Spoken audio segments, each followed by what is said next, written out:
करें शुरू। हेलो दोस्तों, कैसे हैं आप लोग। कोविड-19 के अंदर घर पे बैठे हुए तैयारी करने का अच्छा मौका मिल रहा है। उम्मीद है अच्छा समझ में आ रहा होगा। और अब तो आपको काफ़ी वर्क भी मिल रहा है, तो निश्चित रूप से साथ साथ पढ़ रहे होंगे। तो मैथमेटिक्स के लिए मैंने आपसे कल भी कहा था, मैं आज फिर कह रहा हूँ कि आपको कंटेंट में या आगे जैसे क्वेश्चंस देंगे, क्वेश्चन में किसी तरह की कोई भी प्रॉब्लम आती है तो आप रामेश्वरम क्लासेस के चैनल हाईटेक स्टडी पॉइंट को सब्सक्राइब कीजिए। उसके व्हाट्सएप पे आप अपनी क्वेरीज डालिए, जिससे कि आपकी क्वेरीज जो हैं वो सॉल्व की जा सके। नेक्स्ट क्लास में हम उसको सॉल्व करके आपको जवाब दे देंगे, अथवा कमेंट बॉक्स में जाकर के आप अपना क्वेश्चन या जो भी डाउट है उसे डालिए, उसका जवाब आपको मिल जाएगा। दोस्तों, लगातार अगर हम बने रहेंगे तो निश्चित रूप से ही हमें इसका बेनिफिट मिलेगा। और जो लोग इसे छोड़ करके या अभी छुट्टियों का आनंद लेने में लगे हैं, उनसे हम अपने आप को काफ़ी आगे पाएंगे और कंपटीशन में हम अपने आप को एक प्रॉपर जगह पर रख पाएंगे। दोस्तों, आगे शुरू करते हैं हम। कल हमने लास्ट पढ़ा था विभिन्न प्रकार के फलन 11th के आधार पर मैंने बताया था, और उनमें मैंने ज़्यादा डिटेल या ज़्यादा क्वेश्चंस वगैरह नहीं लिए, क्योंकि वो 11th के पोर्शन से रिलेटेड था। अभी कुछ चीज़ें फंक्शन में और हैं जो कि बहुत ही सिंपली और केवल डेफिनेशन के अकॉर्डिंग मैं यहाँ डिस्क्राइब करूँगा, और उसके बाद कंपोजिट फंक्शन यानी कि संयुक्त फलन से हम अपने क्वेश्चंस को लेना शुरू करेंगे। तो देखिए, फलन में हमारे पास आता है तुल्य फलन। तुल्य फलन क्या है? देखो, फलन की जब परिभाषा हमने पढ़ी थी तो उसमें मैंने आपको बताया था कि फलन जो है वो क्या है। अब फलन में कई प्रकार के फंक्शन हमने लिखे भी, मैंने बोर्ड पे बताया। y = x एक फलन लिखा मैंने, आपको ध्यान होगा, देखो मैं यहाँ लिख करके बताता हूँ। y = x एक फलन लिखा। जनरली अगर हम इसे माने तो हम इस फलन को तत्समक फलन कहते हैं। क्या कहते हैं? तत्समक फलन। तत्समक फलन का मतलब ये होता है कि यदि आप x का मान फलन में रखोगे तो y का मान वही प्राप्त होगा जो x का था। जनरल भाषा में हम क्या कह सकते हैं? हम कह सकते हैं कि तत्समक फलन जस्ट एज एक खराब हुई मशीन। फलन का मतलब एक मशीन होता है, एक फंक्शन का मतलब क्या होता है? मशीन होता है। जैसे मान लीजिए मेरे घर पे एक मिक्सचर है और वो खराब हो गया, ठीक है ना, और मैंने उसके अंदर किसी भी चीज को मिक्स करने के लिए डाला, ठीक है, 2-3 चीज को मिक्स करने के लिए उसमें डाला, ठीक है, और मिक्सचर बटन ऑन किया लेकिन मिक्सचर चल ही नहीं रहा, तो मैं उन चीजों को वापस से क्या कर सकता हूं? अलग देख सकता हूं।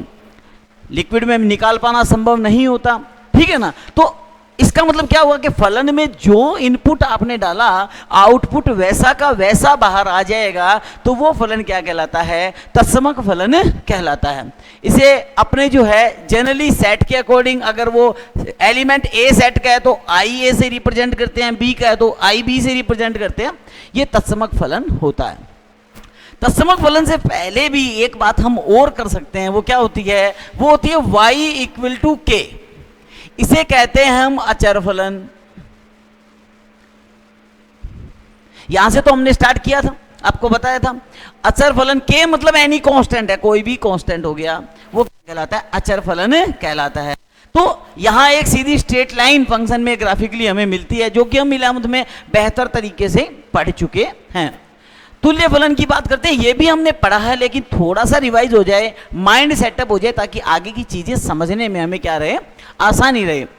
अब हम लेते हैं तुल्य फलन। तुल्य फलन में हमें करनी पड़ती है तुलना। तुल्य मतलब तुलना से रिलेटेड है। यदि हमारे पास दो फंक्शन, एक फलन f है, मान लिया a to b है, और दूसरा फलन g है, ये भी मान लिया क्या है? a to b है, तो f of x जो है वो g of x के तुल्य यानी बराबर होगा। ये तुल्य फलन होगा, तुल्य फलन होगा। कब होगा? यदि पहली कंडीशन f of x बराबर g of x, तुल्य फलन होगा कब? जब f का प्रांत यानी डोमेन ऑफ f g के प्रांत के बराबर हो, और f का सह प्रांत ये भी क्या हो, जी के सहप्रांत के क्या हो, बराबर हो। अगर ऐसा होता है तो हम क्या कहते हैं, फलन को तुल्य फलन मानते हैं। कई जगह अपने को यह भी पढ़ने को मिलता है, एफ का प्रांत जी का प्रांत, एफ का परिसर और जी का परिसर जो है वो आपस में बराबर हो तो भी फलन जो है वो क्या होते हैं, तुल्य फलन होते हैं। वो उस स्थिति में होते हैं जब हमारे पास सहप्रांत और परिसर जो है वो क्या हो जाते हैं, समान हो जाते हैं। तो उस स्थिति में इन फलनों को क्या कहा जाता है, तुल्य फलन कहा जाता है। दो फलन तुल्य फलन होते हैं। इस चीज को हम इस प्रकार से समझ सकते हैं। अब आती है हमारे पास अगली बात कि फलन जो हैं उन्हें और कितने प्रकार में बांटा जा सकता है। तो देखिए, फलन को अगर हम जांच करते हैं तो फलन को हम एकैकी फलन या बहुएकी फलन के रूप में पढ़ते हैं, दूसरा आच्छादक या अंतरक्षेपी के रूप में पढ़ते हैं,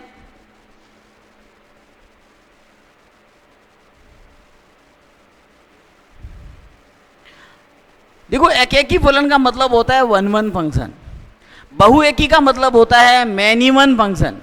मैं इंग्लिश बोर्ड पे नहीं ले रहा हूं, लेकिन आप समझ सकते हैं। अगर मैं इसे लिखूं तो मैं यहां लिख सकता हूं वन वन और मैनी वन, ठीक है ना। आच्छादक जो होता है ये अनटू होता है, और अंतरक्षेपी जो होता है ये होता है इनटू फंक्शन, अनटू और इनटू फंक्शन। अगर किसी फंक्शन के बारे में हमें जानकारी लेनी कि वो कब एकैकी है, कब बहुएकी है, तो हमें इसे किस प्रकार से समझना चाहिए। देखिए, अगर मान लीजिए हम एक फलन लेते हैं y equal to F of x, कोई भी, और हम लेते हैं f जो है वो a से b में क्या है, परिभाषित है। कुछ भी ले लीजिए। अगर हम a से b में नहीं लेना चाहते हैं तो हम यहाँ r से r में ले लेते हैं, natural number two natural number लेते हैं, जो भी हम लेना चाहें। मान लो r से r में ले लिया सिंपली, तो हमें कैलकुलेशन जो है वो क्या मिलेगी। हमें एकैकी फलन अगर प्रूव करना है तो हमारा तरीका क्या होगा। देखिए, हमारा तरीका फर्स्ट पॉइंट जो है वो क्या होगा कि हमारा x जो होगा वो हमेशा r से रिलेटेड होगा। तो हम क्या करेंगे, एकैकी के लिए x1 x2 belongs to r। आप पढ़ चुके हैं 11th के अंदर, आप भली प्रकार समझ सकते हैं कि हम क्या करते हैं, दो अवयव लेते हैं, किसमें से, प्रांत में से, और हम मानते हैं कि ये r से बिलोंग करते हैं। और इन दोनों अवयवों के लिए देखिए जरा ध्यान से, f ऑफ x1 बराबर है f ऑफ x2। ऐसा हमने क्यों माना, क्योंकि हम ये मान के चल रहे हैं कि ये फलन f जो है, ये फलन f अपने प्रांत के इन दो अवयवों का एक ही प्रतिबिंब देता है। एक प्रतिबिंब देने का मतलब सीधा सीधा क्या हुआ कि यह बहुएकी हो गया, दो अवयवों का एक ही प्रतिबिंब अर्थात बहुएकी हो गया, ठीक है ना। अब अगर मान लीजिए हमारे पास यहाँ y equal to F of x function है नहीं, लेकिन अगर हम यहाँ x1 equal to x2 prove कर देते हैं तो ये फलन क्या माना जाता है, एकैकी माना जाता है। क्यों, क्योंकि अगर हमने ये एज्यूम किया कि फलन बहुएकी है और हम अपनी एजम्पशन को प्रूव नहीं कर पाते हैं, हम ये मानते हैं कि क्योंकि यहाँ हमने क्या माना है, x1 x2 डिफरेंट है, यही माना है ना। और लेकिन लास्ट में हमें क्या मिल रहा है, x1 x2 क्या है, सेम है।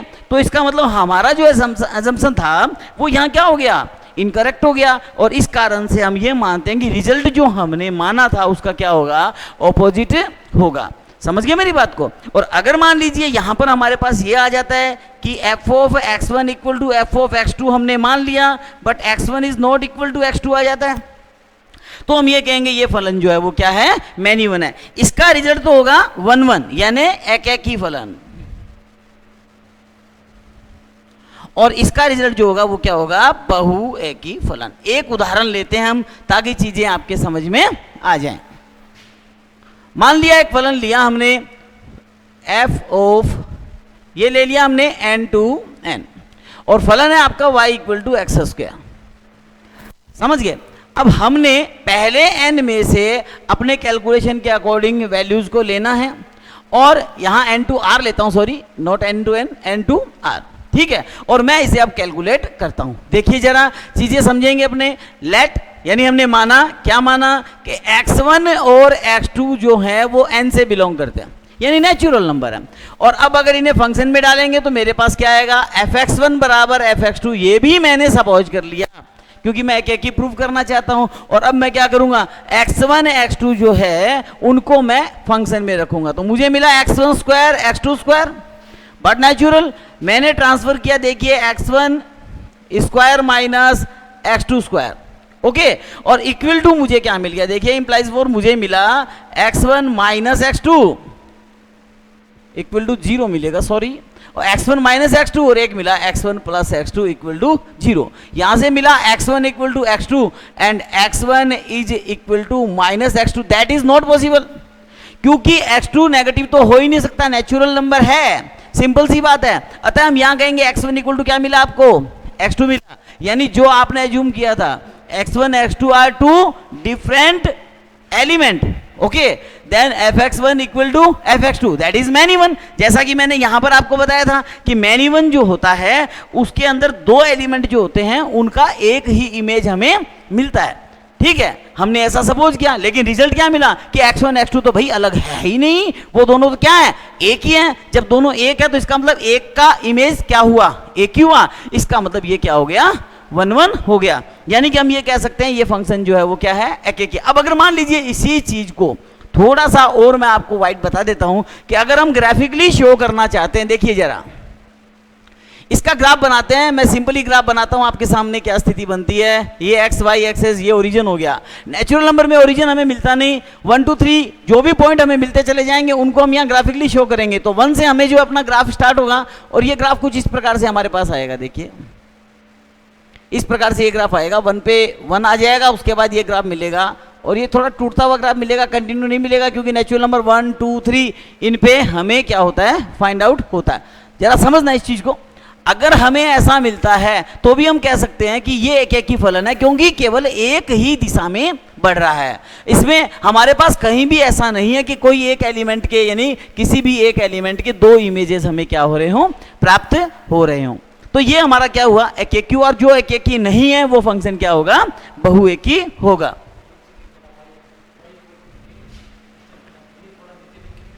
ये क्या,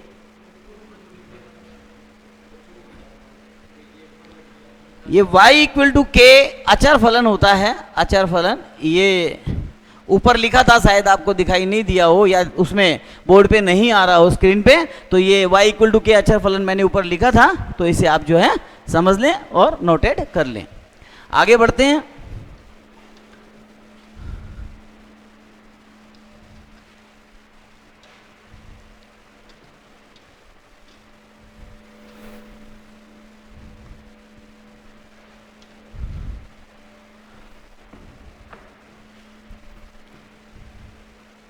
अब लेते हैं अपने आच्छादक फलन, आच्छादक या अंतरक्षेपी। देखिए जरा ध्यान से समझने की बात है, थोड़ा समझ में आने पर है, बाकी कोई प्रॉब्लम नहीं होती है। बहुत आसान सी चीज है, फलन समझ में आ जाए तो बहुत ही आसान होता है। आच्छादक फलन क्या होता है, जरा ध्यान से समझिए। हमारे पास एक फलन है ए से बी, हम अच्छी तरह से जानते हैं कि ए जो है वो प्रांत होता है और बी जो है वो क्या होता है, सह प्रांत होता है। आपको आच्छादक फलन के लिए क्या देखना है, आपको ये देखना है कि यदि y equal to F of X है, ठीक है, तो आपके पास F inverse y equal to क्या आना चाहिए, x आना चाहिए। कहने का मतलब अगर यहां ये है तो हमने यहां क्या लिखा, x belongs to a and y belongs to b। अगर हम ऐसा मान करके चलें कि x बिलोंग्स टू a के लिए, x बिलोंग्स टू a के लिए, y belongs to b for each element, सबके लिए क्या है, विद्यमान है। ऐसा हमने फंक्शन के लिए ले लिया, क्योंकि ये फंक्शन की क्या है, परिभाषा है। लेकिन अगर हम ये पाते हैं, उसी फंक्शन में हम ये पाते हैं कि यदि हम f इनवर्स ऑफ y कर देते हैं, यानी y को इनपुट रखते हैं, फंक्शन क्या हो जाता है, f इनवर्स कैसे, b टू a हो जाता है।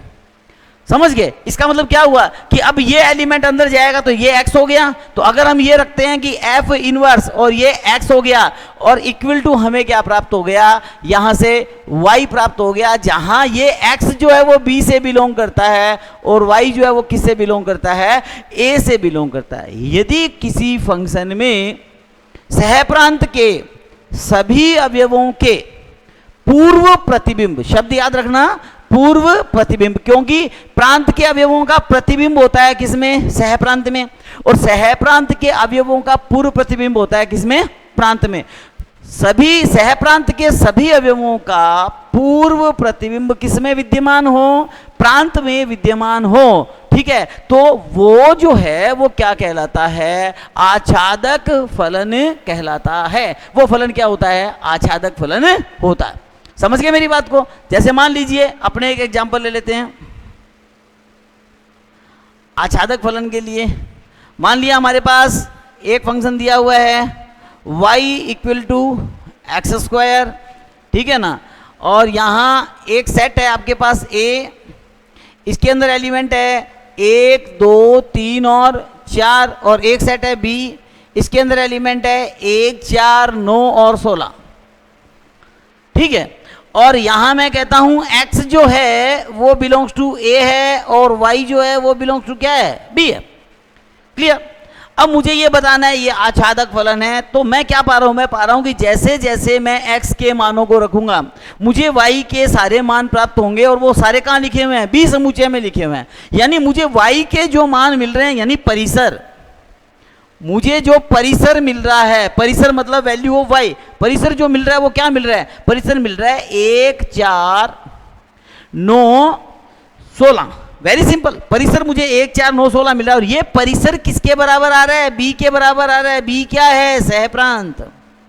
b क्या है, सहप्रांत। तो कोई फलन आच्छादक होगा यदि फलन का परिसर किसके बराबर हो, सहप्रांत के बराबर हो। अगर ऐसा है तो वह फलन क्या होगा, आच्छादक होगा। लेकिन अगर ध्यान रखना, लेकिन अगर सेट B यानी सहप्रांत का कोई भी एक अवयव रिमेनिंग रह जाता है तो वह फलन क्या हो जाता है, अंतरक्षेपी हो जाता है, आच्छादक नहीं रहता। इसी क्वेश्चन में अगर हमारे पास F A से C हो और A सेट जो है वो तो आपका है, देखो 1 2 3 4 मैंने अभी लिखा था, और C सेट जो है वो मैं लिखूंगा आपका 1 2 4 9 16, मैंने ये लिख दिया।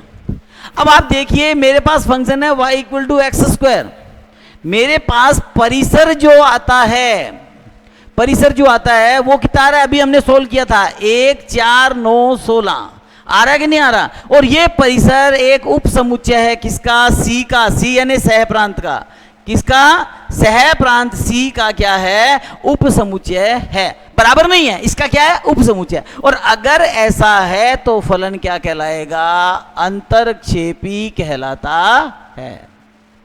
फलन जो है वो क्या होगा, अंतरक्षेपी होगा। यानी फलन कब एकेकी है, कब बहुएकी है, कब आच्छादक है, कब अंतरक्षेपी है, ये हमें फलन में दिए गए अंतराल के आधार पर, दिए गए सेट के आधार पर तय करना होता है। कई बार फलन में सेट को चेंज करने से उसकी प्रॉपर जो प्रॉपर्टी होती है, कई बार कोई फलन है वो हमेशा एकेकी होता है, लेकिन उसकी प्रॉपर्टी को चेंज किया जा सकता है, वो क्या बन सकता है, बहुएकी बन सकता है। एक एग्जांपल देता हूं मैं इसके लिए। देखिए मेरे पास एक फलन है y equal to log of x, और f मेरे पास है r2r, समझ गए। अब r2r करेंगे तो मेरे पास log ऑफ x डिफाइन नहीं होगा, मैं r पॉजिटिव कर लेता हूं भाई, r पॉजिटिव टू क्या कर लेता हूं, r कर लेता हूं, तो log मेरे पास क्या हो गया, डिफाइन हो गया।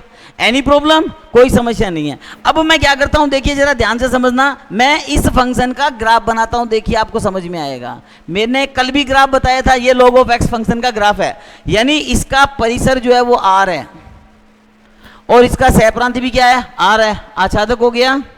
इसमें देखो प्रत्येक अवयव के लिए एक ही एलिमेंट अवेलेबल है। देखिए आप, इसमें एक तरीका भी बता सकता हूं ग्राफिकली में, कि फलन में x एक्सिस के पैरेलल, x एक्सिस के पैरेलल एक लाइन डालिए, x एक्सिस जो है उसके पैरेलल ग्राफ बना करके एक लाइन डालिए।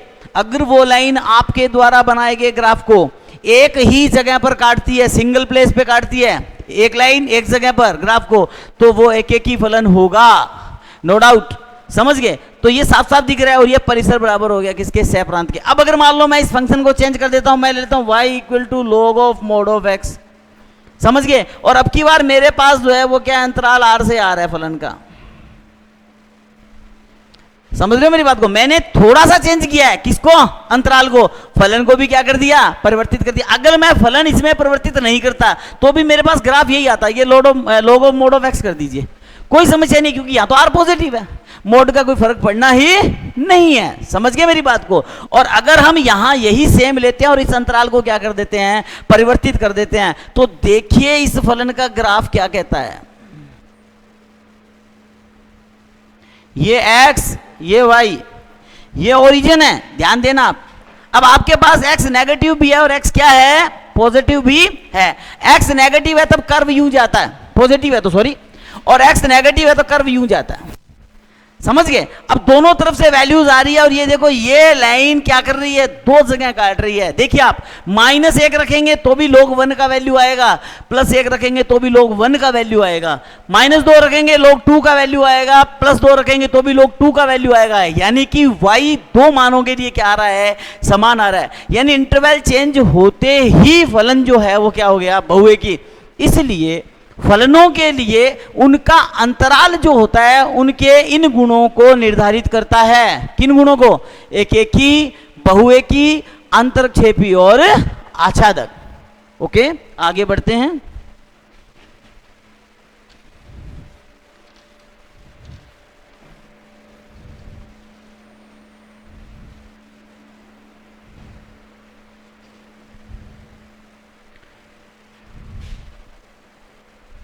देखिए अब फलन में हम बढ़ते हैं संयुक्त फलन की ओर, क्योंकि फलन के बारे में 11th से रिलेटेड जितना भी पार्ट था उन सब के बारे में हम चर्चा कर चुके हैं। तो देखिए अब पढ़ते हैं हम अपना 12th का पार्ट, संयुक्त फलन, कंपोजिट फंक्शन। देखिए कंपोजिट फंक्शन क्या है? कंपोजिट फंक्शन संयुक्त होना, यानी कम से कम संयुक्त करने के लिए दो तो चाहिए भाई, क्या नहीं चाहिए? तो दो फलन कम से कम हमारे पास ऐसे हों जिन्हें हम एक दूसरे में क्या कर दें? जोड़ दें, संयुक्त कर दें। लेकिन इसकी शर्त क्या है? कोई फलन संयुक्त कब होगा, इसकी शर्त क्या है? देखिए मैंने एक फलन लिया fa से b, इसमें दूसरा फलन मैं जोड़ना चाहता हूं, मैंने लिया gb से c। ऐसा क्यों? संयुक्त फलन के लिए एक विशेष कंडीशन है, उसे ध्यान में रखना है। यदि कोई फलन f a से b में परिभाषित है तथा दूसरा फलन g b से c में परिभाषित है, या इस प्रकार से परिभाषित है कि g का प्रांत f के परिसर, ध्यान देना, g यानी दूसरे समुच्चय का प्रांत, ठीक है, f के परिसर, ये कंडीशन है अपने पास में। f का जो परिसर हमें प्राप्त होगा वो, और दूसरे समुच्चय का प्रांत जो हमें प्राप्त हो रहा है वो एक दूसरे के क्या हो? बराबर हो, पहली शर्त। अथवा f का परिसर उपसमुच्चय हो किसका? g के प्रांत का, ये दूसरी कंडीशन। f का परिसर जो है वो g के प्रांत का क्या हो? उपसमुच्चय हो। अगर ऐसा है तो संयुक्त फलन का निर्माण, कौन से संयुक्त फलन का निर्माण? g ऑफ fx का निर्माण किया जा सकता है, यानी बनाया जा सकता है।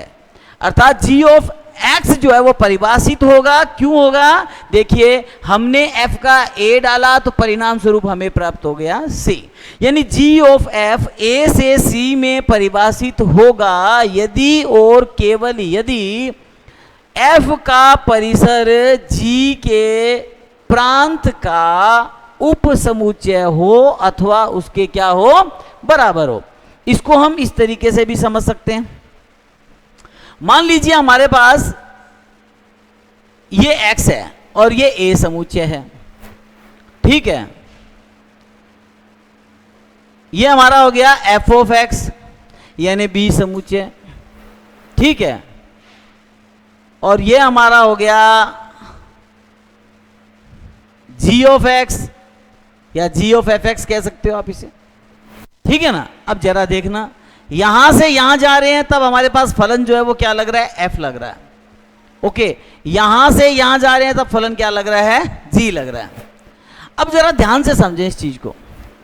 ए समुच्चय का अवयव x, x belongs to A, x belongs to A जो है वो फलन f से जाता है और क्या बना लेता है, f ऑफ x बना लेता है, यानी समुच्चय b का अवयव बन जाता है।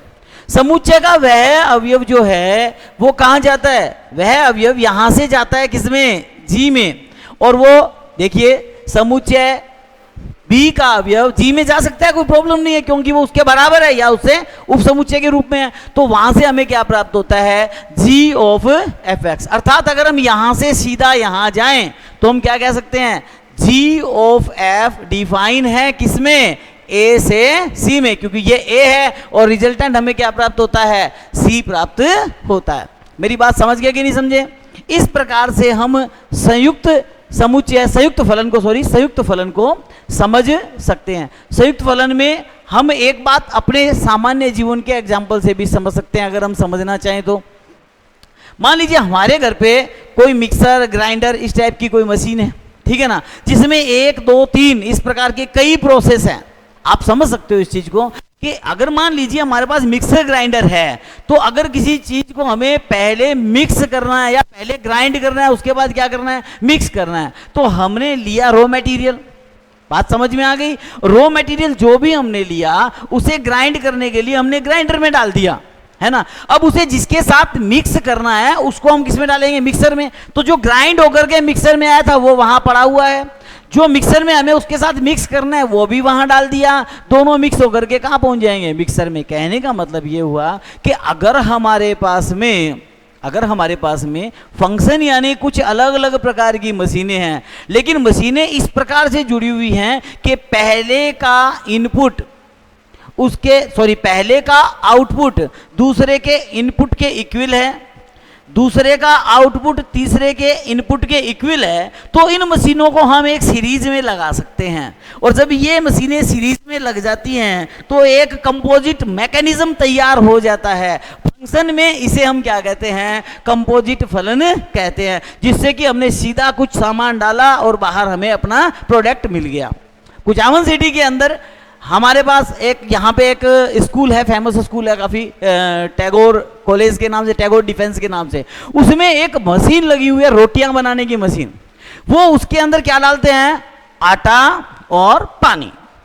अब देखिए उसके अंदर अलग अलग पार्ट है, उनमें अलग अलग वर्क होता है। सबसे पहले आटा जो है वो मिक्स होता है, ठीक है, और फिर उसके अगले पोर्शन में जाकर के दूसरे फंक्शन में उसके कट बनते हैं, यानी उसके लोहे बनते हैं। तीसरे में जाकर के वो बेला जाता है, चौथे में जाकर के वो सिकता है, और पांचवें में हमें सीधा सीधा तैयार फुल्का यानी रोटी तैयार मिल जाती है। लेकिन इसमें बीच में हमें कुछ नहीं करना पड़ता, हमने इनपुट डाला और आउटपुट तैयार। That is composite function. इस प्रकार से हम कंपोजिट फंक्शन को समझ सकते हैं। लेकिन शर्त विशेष रूप से ध्यान रखनी है, क्या, कि समुच्चय ए जो है फलन एफ जो है वो समुच्चय ए से बी पे डिफाइन है। और यहां जो ये बी हमें प्राप्त हो रहा है, पहले फंक्शन का जो आउटपुट है वो दूसरे फंक्शन के इनपुट का उप समुच्चय होना चाहिए, अथवा उसके क्या होना चाहिए, बराबर होना चाहिए। इस प्रकार से हम संयुक्त फलन को समझ सकते हैं। अब संयुक्त फलन से रिलेटेड हम कुछ एग्जांपल्स लेने की कोशिश करते हैं। सर क्वेश्चन लगाना देखें। देखिए क्वेश्चन है बोर्ड पे। हाँ नहीं बस यहाँ इसके नीचे नीचे लिखूं।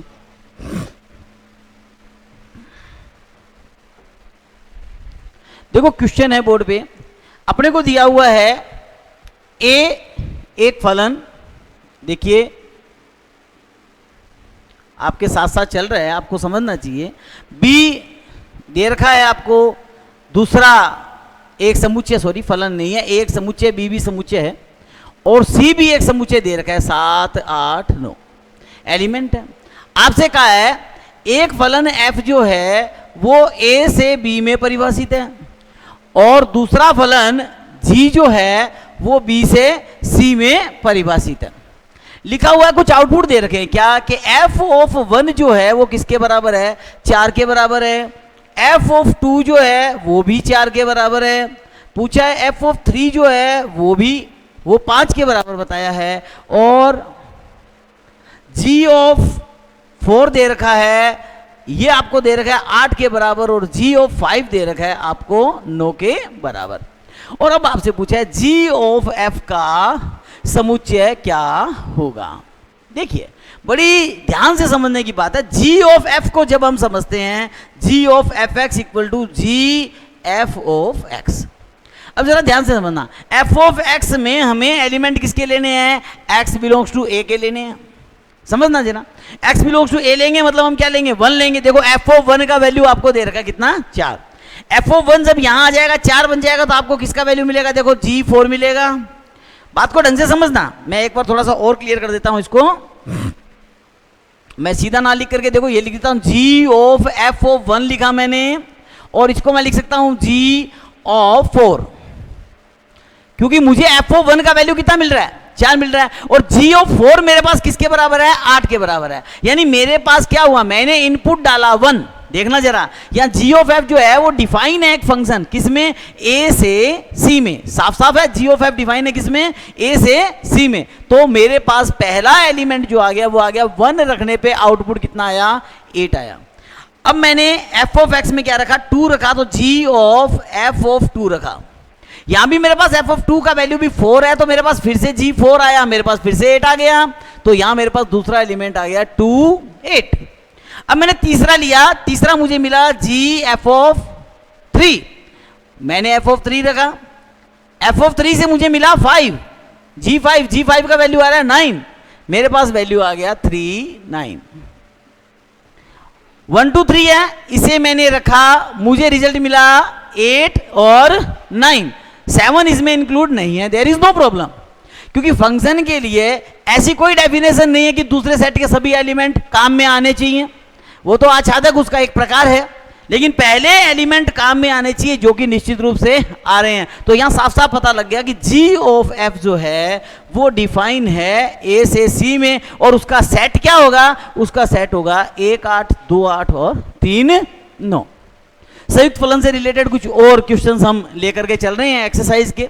बीच बीच में जिस तरह की भी कैलकुलेशन आपको समझ में नहीं आती है, एग्जाम्पल और भी हैं जिन्हें आप अगर करेंगे तो आपको समझ में आएगा, और जो भी इससे रिलेटेड प्रॉब्लम है, आपके डाउट्स हैं, उन्हें कमेंट बॉक्स में डालिए या व्हाट्सएप पे इसमें संस्था के व्हाट्सएप पे जो है वो आप भेज दीजिए, जिससे कि आपको नेक्स्ट वीडियो के अंदर उसके जो हैं वो सॉल्यूशंस और जो डाउट का जो भी सॉल्यूशन है वो अवेलेबल हो जाएगा।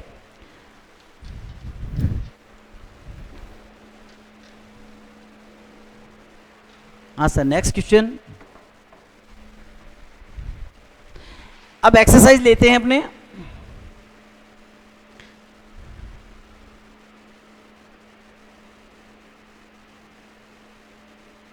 एक्सरसाइज फर्स्ट है, उसका क्वेश्चन लेते हैं अपने, डालो सर। पहला क्वेश्चन है, देखिए हमें दिया है, जरा समझना है अपने को, फलन f r से r, और दूसरा फलन दिया है, और नीचे लिखूं, कोई बात नहीं, f r से r तथा दूसरा फलन दिया है g r से r, और हमें यह कहा है कि इस प्रकार परिभाषित हो तो f ऑफ gx निकालो। एक तो निकालना है f ऑफ gx, अब यह समझना जरूरी है आपको। दूसरा निकालना है g ऑफ fx, इनके बारे में भी आपको बताते हैं, g ऑफ fx। ये दो चीजें अपने से पूछी हैं, और क्वेश्चन में आगे चलाइए क्वेश्चन। हाँ, और क्वेश्चन में अपने से कहा गया है, देखिए किस किस का निकालना है। पहली स्थिति में अपने को दे रखा है, देखो f ऑफ x, मैं आपको इसमें एक क्वेश्चन बताऊंगा, बाकी के क्वेश्चन आपको खुद को करने हैं। मैं इसमें से क्वेश्चन ले लेता हूं सेकंड वाला, ठीक है ना, सेकंड वाला क्वेश्चन ले लेता हूं। f of x equal to मुझे दे रखा है x स्क्वायर प्लस 8, और g of x equal to मुझे दे रखा है, देखिए 3x क्यूब प्लस 1।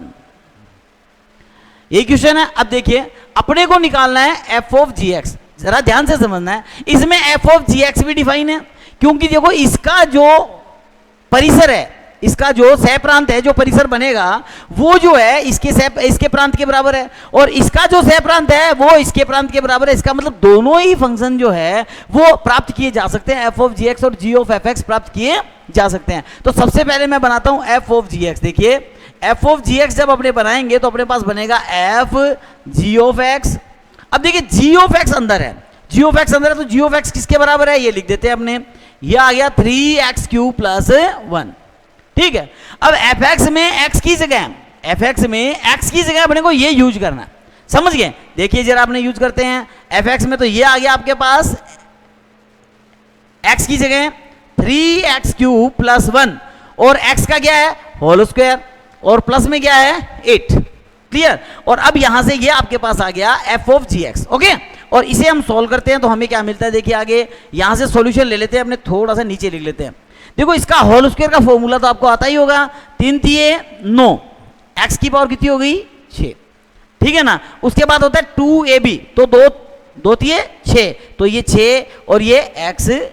ठीक है, और प्लस 1 एकम 1 और ये प्लस 8, तो आपके पास क्या बन गया, देखिए आपके पास मिल गया 9x6 प्लस 6x³ प्लस 9, और ये किसके बराबर है, एफ ऑफ जी एक्स के बराबर है। ठीक है, अब दूसरी स्थिति है जी ऑफ एफ निकालिए, तो लीजिए जी ऑफ एफ निकाल देते हैं, इसे अपने लिखते हैं जी एफ ऑफ एक्स। अब देखिए आपके पास एफ एक्स क्या है, सबसे पहले एफ एक्स है x² प्लस 8, तो हम जी में यहां लिखेंगे x² प्लस 8। ओके, अब ये x² प्लस 8 जो है ये किस में डालना है, जी फंक्शन में डालना है, जी फंक्शन में x की जगह आएगा, तो जी में x की जगह यानी x की जगह, देखिए जरा ये 3 x की जगह आया x² प्लस 8, और इसका क्या हो गया होल क्यूब, और ये आ गया प्लस 1। अब देखिए यहां से हमें क्या मिला, पहले a प्लस बी का होल क्यूब खोलते हैं, तो ये 3, और यहां ब्रैकेट लगा करके देखिए x³ स्क्वायर का cube plus 3a² b plus 3ab square plus b³, तो ये हो गया 512, और ये प्लस 1। अब देखिए आप यहां से अपने को देखो x² प्लस 8 मिला, गौर करना आप, जो भी एफ एक्स है उसे रखा, उसे इसके अंदर रखा। अब इसे सोल्व करते हैं, तो देखो 3 का मल्टीपल करेंगे, देखो कितना आया 3x6 हो गया, ये 3 8 जा 24, x की पावर 4 हो गया, ये हो गया आपके पास में 192 x² हो गया, और ये प्लस 192 ये हो गया इंटू 3 और हो गया, सॉरी ये यहाँ ये भी 24 नहीं आएगा 72 आएगा, सॉरी बाहर 3 पड़ा हुआ है, और यहाँ 192 के लिए हो गया 6 और 57 576 हो गया, और उसके बाद ये हो गया आपके पास में 36 एंड 15, और ये प्लस 1, और ये हो गया 3x पावर 6 प्लस 72 x की पावर 4 576 x² प्लस 1537। ये लीजिए, ये क्या हो गया, जी ऑफ एफ एक्स तैयार हो गया, और ये एफ ऑफ जी एक्स तैयार हो गया। इस तरह से हम क्वेश्चन कर सकते हैं। पहले क्वेश्चन के बाकी के तीनों क्वेश्चन जो है, तीनों पार्ट आप सोल्व करके देखेंगे। ठीक है, अब हम लेते हैं दूसरा क्वेश्चन।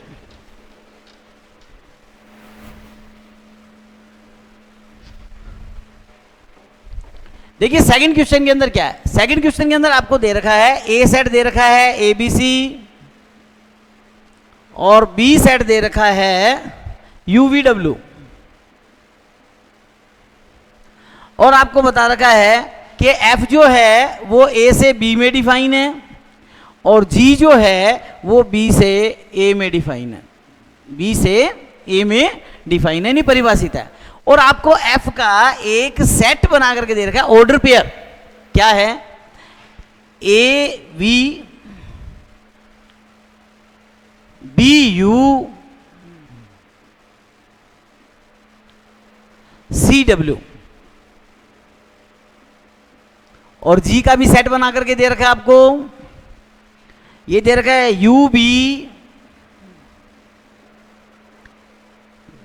VA और WC,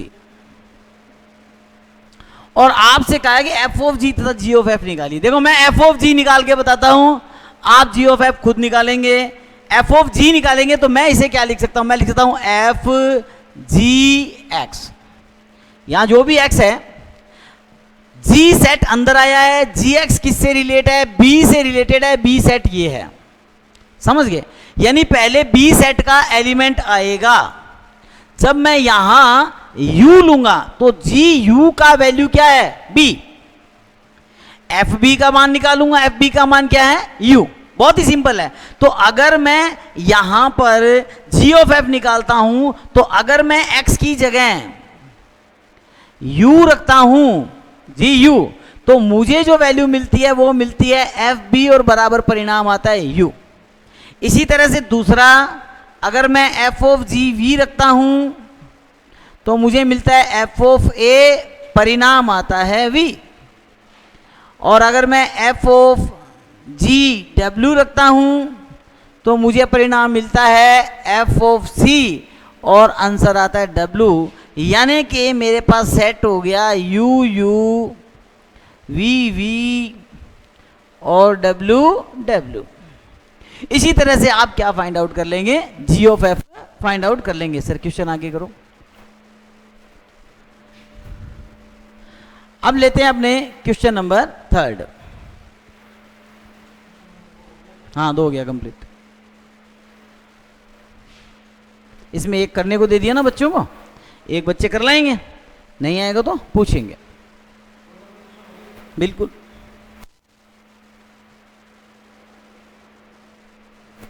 क्वेश्चन नंबर 3। हाँ क्वेश्चन नंबर 3 देखिए, यहां अपने को कुछ हो सकता है थ्योरिकली भी कुछ पढ़ना पड़े। आपको एक फंक्शन दे रखा है r+2 r+f और दूसरा दे रखा है g, और ये भी दे रखा है r positive to r positive, परिभाषित एक फलन है। fx इक्वल टू आपको दे रखा है x² और gx इक्वल टू आपको दे रखा है रूट ऑफ x। क्लियर है। अपने को कहा है g ऑफ f तथा f ऑफ g ज्ञात कीजिए, क्या ये तुल्य फलन है। आपको g ऑफ fx ज्ञात करना है और f ऑफ gx ज्ञात करना है, और अपने को बताना है क्या ये तुल्य फलन है। तो देखिए सबसे पहले मैं g ऑफ fx की बात करता हूं तो मेरे पास क्या आता है, g f of x, g f of x की जगह मैं लिखता हूं x² और मुझे मिलता है x² का रूट। क्लियर। अब दूसरी स्थिति बनाता हूं मैं, f ऑफ gx, f यहां से लिया मैंने gx, यहां मेरे पास f gx में मेरे पास रूट ऑफ x है और यहां मेरे पास आ गया रूट ऑफ x का स्क्वायर। दोनों ही वैल्यू जो हैं, दोनों का मान मेरे पास क्या आता है, सेम आता है, क्योंकि इससे भी मेरे पास x आएगा और इससे भी मेरे पास क्या आएगा, x आएगा, क्योंकि नेगेटिव वैल्यू मेरे पास अवेलेबल नहीं है। मेरे पास जो अंतराल है उसमें नेगेटिव वैल्यू नहीं है, इसका मतलब केवल पॉजिटिव वैल्यू आएगी। इसका मतलब परिसर तो दोनों का क्या है, समान है। और प्रांत भी देखिए, प्रांत भी दोनों में क्या दे रखा है, समान दे रखा है। मेरी बात समझ गए। तो यहां से साफ साफ पता लग रहा है कि g ऑफ fx जो है वो f ऑफ gx के क्या है, तुल्य फलन है। मैंने आपसे कहा था कि यदि ऐसे दो फलन जिनमें मान बराबर आ जाएं लेकिन प्रांत और परिसर, प्रांत और सहप्रांत आपस में बराबर नहीं हो तो वो तुल्य फलन नहीं कहलाते हैं। तुल्य फलन के लिए जरूरी है कि मान बराबर आने के साथ साथ उनके प्रांत और सहप्रांत भी क्या होने चाहिए, समान होने चाहिए, तभी वो फलन जो है वो क्या कहलाते हैं, तुल्य फलन कहलाते हैं। तो हम यहाँ कह सकते हैं ये दोनों फलन जो है वो क्या हैं, तुल्य फलन हैं। बच्चों को डाउट रहता है सर रूट से तो वैल्यू जो है हमारी पॉजिटिव नेगेटिव दोनों आती है, लेकिन आउटपुट में आपके पास जो सेट पड़ा हुआ है, जब हमने किसी क्वेश्चन के अंदर दो वैल्यूज निकाली है तो हमारे पास ऑप्शन होता है कि हम उसमें से कौन सी वैल्यू को सिलेक्ट करें, क्योंकि उसमें अगर हमारे पास दोनों वैल्यूज, अगर यहां पर हमारे पास जो सहप्रांत है वो रियल नंबर पूरा होता तो फिर यहां हमें सोचना पड़ता, क्योंकि हमारे पास केवल पॉजिटिव वैल्यू है, नेगेटिव पार्ट हमारे पास है ही नहीं, तो फिर उस स्थिति में हम केवल पॉजिटिव वैल्यूज के आधार पर ही क्वेश्चन को करते हैं। नेक्स्ट क्वेश्चन देखते हैं, चौथा क्वेश्चन क्या है, शायद ये अपने आप करेंगे आप लोग। एफ आर से आर एक फलन है, जी भी आर से आर दूसरा फलन है, एफ एक्स दे रखा है, जी एक्स दे रखा है, एफ ऑफ जी एक्स निकालना है, जी ऑफ एफ एक्स निकालना है। बिल्कुल क्वेश्चन आप अपने आप कर सकते हो, आप टिक मार्क कर लें। फोर्थ क्वेश्चन आप स्वयं करेंगे, नहीं आए तो आप मुझसे पूछेंगे। फिफ्थ क्वेश्चन देखिए, वो शायद इसी प्रकार का है, लेकिन इसमें आपको 3 फलन दे रखे हैं। तो यहां जब बात करते हैं अपने 3 फलनों की, तो एक छोटी सी बात यहां संयुक्त फलन के गुणधर्म में हम आपको पहले और बता देते हैं।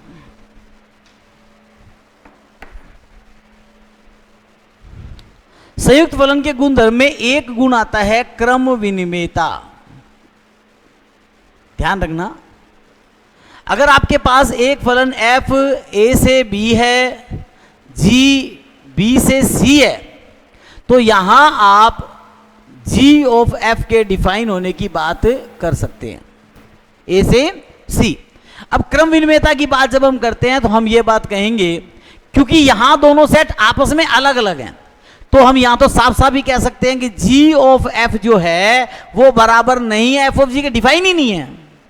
लेकिन अगर मान लो इसी क्वेश्चन के अंदर ये यूं होता, a से b और g जो है ये क्या होता, b से a होता मान लो, तो उस स्थिति में अगर हम g ऑफ f x निकालते और f ऑफ जी एक्स निकालते तो भी ये बराबर नहीं होता, क्योंकि इसका प्रांत इसके प्रांत के बराबर नहीं है। एकदम क्लियर बात है, इस चीज को समझना जरूरी है। अगर हम दोनों को प्रॉपर सेट करते हैं तो ये बराबर नहीं होते, अर्थात संयुक्त फलन में क्रम विनिमेयता का गुण नहीं पाया जाता। लेकिन कुछ प्रश्नों के लिए ऐसा संभव है, उदाहरण के तौर पे कुछ अपवादी तो होते हैं, उनमें ऐसा होता है, सबके लिए नहीं होता। जैसे मान लो मैंने एक क्वेश्चन मान लिया f x equal to x cube, दूसरा मान लिया f x equal to x square, और दोनों ही फलन जो है वो आर से आर में से, जी एक्स ले लेता हूं मैं,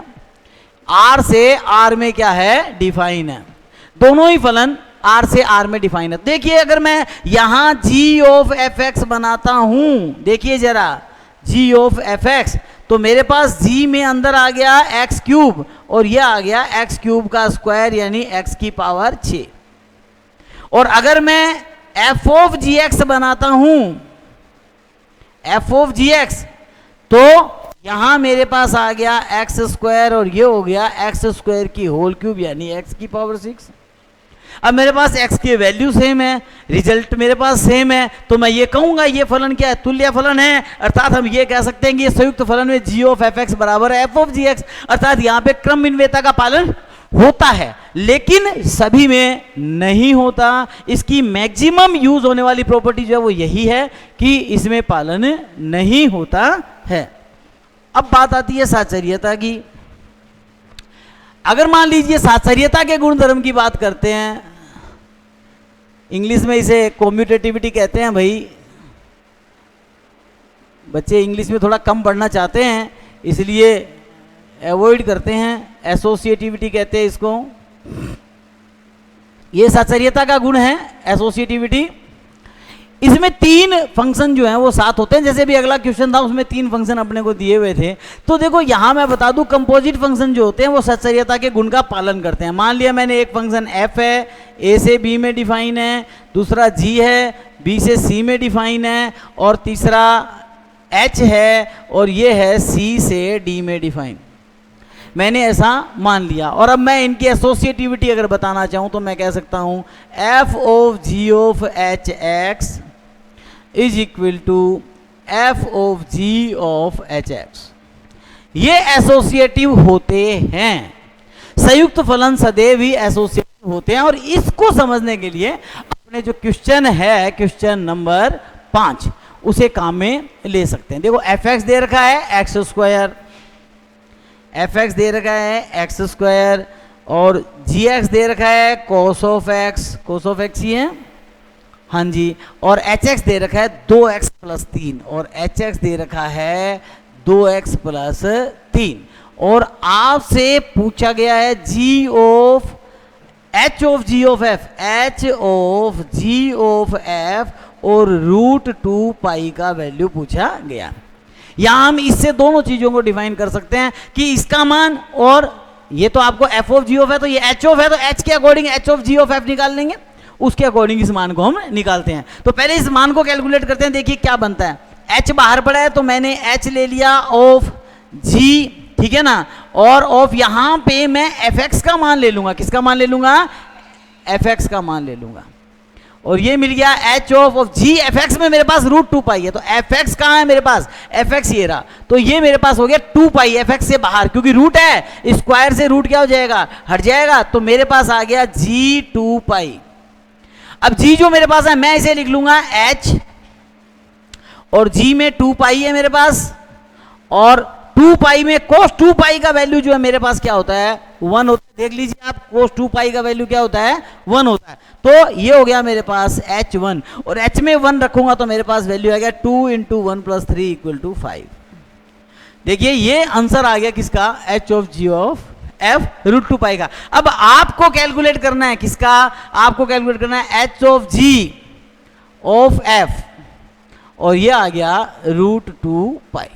आपको इसे कैलकुलेट करना है और आपका आंसर भी यही आना चाहिए। अगर यही आ जाता है तो हम ये कहेंगे कि ये जो है वो क्या है? एसोसिएटिव है। और मैंने आपको बता दिया कि साहचर्य फंक्शन होते हैं, यानी संयुक्त फलन सदैव ही क्या होते हैं? साहचर्य होते हैं। तो दोस्तों यहाँ तक आपको समझ में आया होगा। इसी के आधार पे आप आगे के क्वेश्चंस भी कर सकते हो, उनमें भी आपको संयुक्त फलन ही कैलकुलेट करना है। आप कैलकुलेट करने की कोशिश करना। अगर आपको किसी भी तरह का डाउट रहता है, कोई चीज़ समझ में नहीं आती है, तो फिर आप जो हैं उसे कमेंट बॉक्स में लिखें या व्हाट्सएप पे डाल दें, जिससे कि आपको आपके डाउट क्लियर किए जा सके। अगर आप लोगों को किसी भी तरह की कोई प्रॉब्लम है, समझ में नहीं आया है, तो आप ऐसा करें, अन्यथा आप लोग चैनल को सब्सक्राइब करें। एक बार फिर से मैं चैनल का नाम बोल रहा हूँ, हाई टेक स्टडी पॉइंट। इसे आप सब्सक्राइब करें और अपने दोस्तों को ज़्यादा से ज़्यादा इसके साथ जोड़ें, आगे फॉरवर्ड भी करें, फॉलो भी करें। इस तरह से क्या है कि अगर आप लोगों को पसंद आ रहा है तो इसका ज़्यादा से ज़्यादा दोस्तों के साथ जुड़ाव करें, जिससे वो इसके बारे में मैक्सिमम जानकारी प्राप्त कर सकें। Thank you.